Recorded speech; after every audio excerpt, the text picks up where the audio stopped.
Welcome to On the Chain. This is Mark Vagel, and he was on with John Deaton not too long ago. He's an attorney at the SEC, but he also did private practice too. Has been a prosecutor, smart guy, but often at times disagrees with the XRP attorneys, I'll call them, the Jimmy Filans and John Deaton's of the world. But here, this guy raised a question. Matt CR says, "Here's the part I can't seem to resolve, Mark. If I or anyone else purchases XRP on an exchange, secondary market, with what entity or entities have I entered into an investment contract with?" If the answer to the question isn't clear, that would seem to be the issue. And Mark Vagel said, well, that question assumes the secondary market transactions require the Howey analysis. This is by no means clear.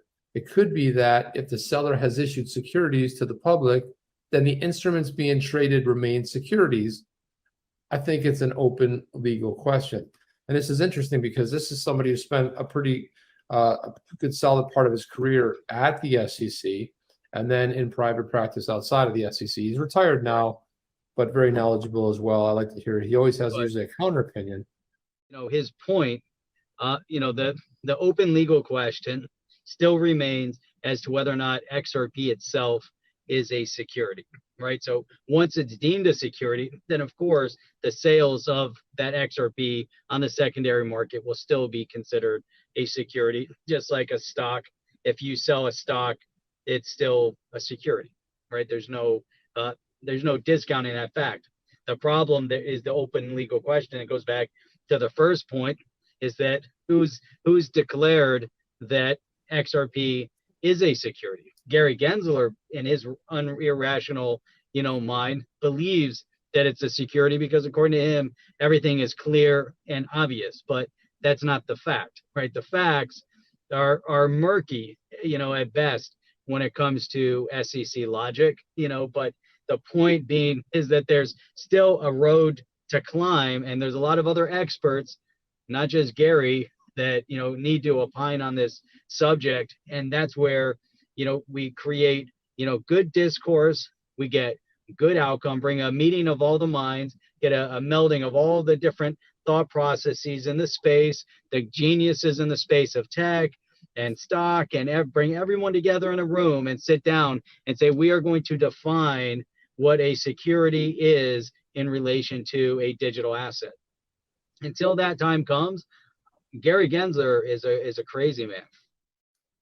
So then we had John Deaton replying, commenting on Mark Vagel's tweet. He said, "I understand Mark's comment that secondary sales are an open legal question and whether a Howey analysis must be applied to secondary market transactions. But when you look at the existing case law in totality, it strongly favors that you must apply Howey at each subsequent sale."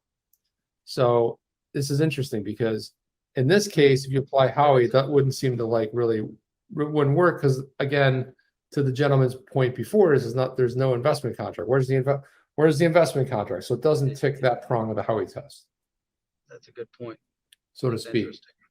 He goes on to say that if an investment contract remained one in perpetuity, then it would nullify the common enterprise factor moving forward. Hypothetical. So here's the hypothetical that John Deaton lays out. Ripple sells XRP to Johnny's crypto business, who pays his employees in XRP.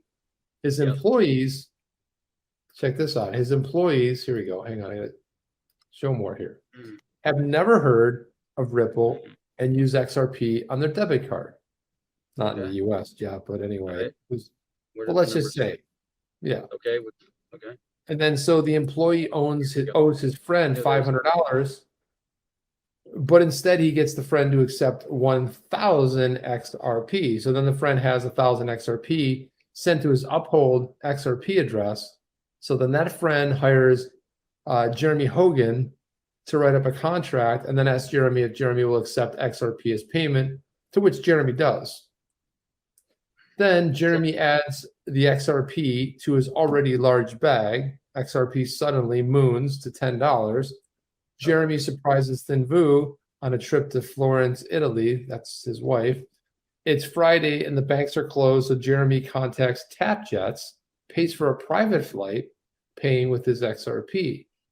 Now, so if you don't apply Howey at the time of each transaction, and the XRP is a security per se, because Ripple sold to a guy named Johnny Crypto, then in effect, Johnny Crypto, his employee's friend, Jeremy Hogan, Uphold, TapJets are all common enterprise with Ripple. And the fact that people acquired XRP as payment becomes irrelevant. It becomes irrelevant if TapJets immediately sold the XRP for fiat to pay their employees and costs, thus clearly not acquiring it for investment or relying on the efforts of anyone. What about the Foreman case? Second Circuit said, well, when a purchaser is motivated by desire to use or consume the item purchased to occupy the land or develop it themselves, as the Howey court put it, the security laws do not apply. Do oranges become securities sold by grocers? That's a good point he's making. It's a good point, and we have to go back and, well, there's more calculation to be had here because we need to figure out what the value, based on all of everything that was said, what is the value of XRP today? That's true, because when he said $500 or 1,000 XRP, I was thinking, well, that's good, but it's not. It might. If it's like 48 cents, it's not the same. Then right? XRP mooned at $10.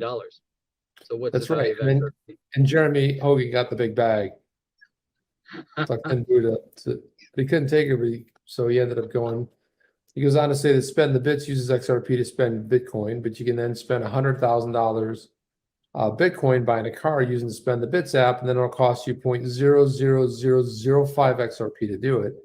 And according to the SEC, the 100,000 in Bitcoin, not a security, Jeff, but the 0.00005 XRP, fraction of a penny, are securities. How do you relate that? Negotiate that, yeah. That is where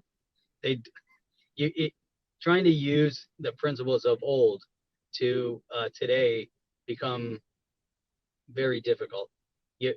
How does a reasonable person now understand all this stuff? It's very confusing. Yeah, I got lost a long time ago, but here he goes on to say that so Spend the Bits offers an alternative to Ripple's on-demand liquidity, although much smaller scale, but it's a common enterprise. But yet it's in a common enterprise somehow with Ripple, according to the SEC, and we all should be able to recognize this absurdity.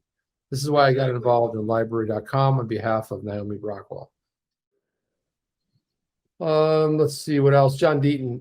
We also so then we have the Howey case, we have Joyner, we have the Foreman case, we have the consumptive intent equals no security laws applies. We have Telegram making clear that the gram itself is only alphanumeric code and was not the security. The Hinman speech says the token itself, not the security. Clayton's letter to Senator Ted Budd agreed the token itself, not the security. In the Ripple case, SEC says stripped down XRP is just computer code, and denied making the argument that XRP is per se a security, which in effect is what they actually argued.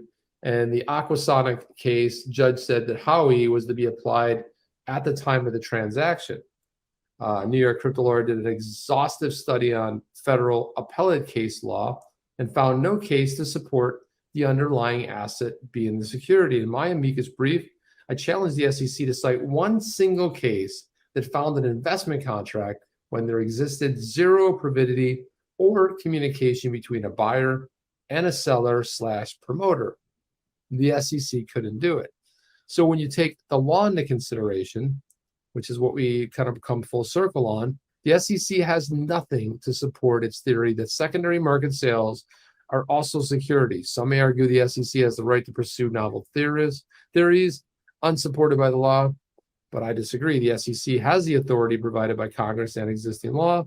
And if they push novel, unsupported theories, then say hello, fair notice defense. Like I said, the SEC's allegations are so sweeping, and the judge in the library.com case believed that secondary sales were being litigated. The SEC's theory as written certainly applies to secondary sales. So when you read, you'll know why I said I'm not asking you to do the SEC's job. Just clarify that your ruling doesn't apply to those markets. Hey, you want to know what Jeremy Hogan said about this? Yeah. What did Jeremy have to say? He said this John Deaton thread should be put in the Crypto Twitter Hall of Fame. Nice. Read on for why sales of assets sold as a security do not maintain that status in the secondary market. Hashtag relist XRP.